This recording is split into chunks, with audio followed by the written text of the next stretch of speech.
Hi and welcome to the tutorial for Teachers Love Coffee. This is a fun and silly game to learn opposites, all while you're feeding the teacher coffee. We have 5 teachers to help us with this game, and we have 50 illustrations of 25 opposite pairs. This game is going to be ideal for your early elementary age students who are working on learning these basic concepts.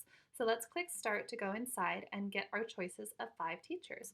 So no matter which teacher you choose, you're going to be working on opposites. So you can let your student have the freedom to choose based off of the teacher that they like the most, okay? And then the following week or following session, you can go back and work with a new teacher. So let's go ahead and select this teacher right here on the bottom left. Here is the framework of every single page. And the goal of the game is simply to feed the teacher all the coffee, okay? We want her to drink all the coffee. And she's going to have one favorite, and we won't know which one it is until we give it to her. So once we give her her favorite coffee, she's going to say, and that's going to be kind of like a motivating feature for your students, especially if you're playing in a group. You'll notice your kids become competitive to be the one who gets the coffee that makes the teacher make the sound, okay? So that's a way to keep their attention and motivation in the game. So we're going to pick any coffee that we want and remove it and feed it to the teacher. Now, if you'd like to use this to work on some positional vocabulary as well, I always ask my students if you'd like the top, the middle, or the bottom. I keep control of the screen during this game so that I can have them verbalize their choices, okay? So they might say the top row, and then from there I'm going to say, okay, do you want the first, the middle, or the last? Or you can use the first, second, third, whatever vocabulary you and your students are working on. Let's say they want the top row and the middle coffee. So I'm going to move it over.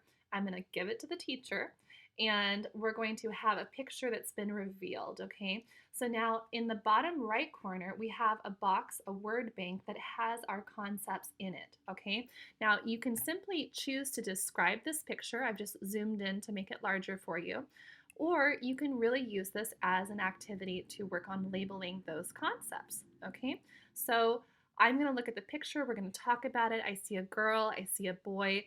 She looks like she's shouting. He has his hand in front of his mouth, and it looks like he's working quietly, okay? So in this particular picture, 2 of our vocabulary words are going to be found within this picture. All the rest are just going to have one concept, but we happen to pick the one with 2 in it. So we're going to come over here, and depending on the level of my student, I may let them search for the word, or I could go one by one and ask them yes or no if this is the one they think is going to match. Or I can offer them 2 choices, okay, just to make it easier for them. So I'm going to say, okay, do we want, let's see, is it quiet and loud? Who's being loud? And if they select loud, I can say, okay, who's being loud in the picture? And then I model their answer in this box here. So the girl is being loud, okay? Or you could do something simple like girl is loud. Maybe you're working with someone who has a device and they're working on building short phrases or sentences. This is a great way to have a model in real time of a sentence you'd like them to create. Okay, you can also use it like this, where you build part of the sentence and you have like a fill in the blank. So I really love the feature of this text box because it's so adaptable to whatever you might be targeting, and it allows you to use this game with more than one of your students, okay? So that's how we use that. We'd feed all the coffees over time, okay? And every time you do one, you would click it off, right? So we have loud and quiet. This one is going to be, let's see, we have fast, and then here we have first, okay? So you're going to go through all of them, and by the end, all of these will be clicked off, okay? And I'm trying to get to the one that makes the noise.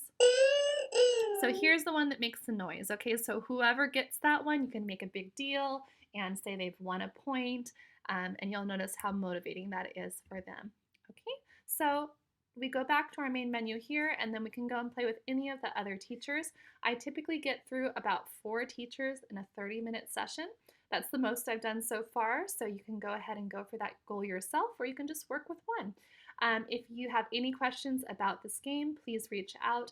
I'm happy to answer them for you. You can find this on Boom Learning at the Play Learn Talk store, and it is called Teachers Love Coffee, and this is the opposite edition.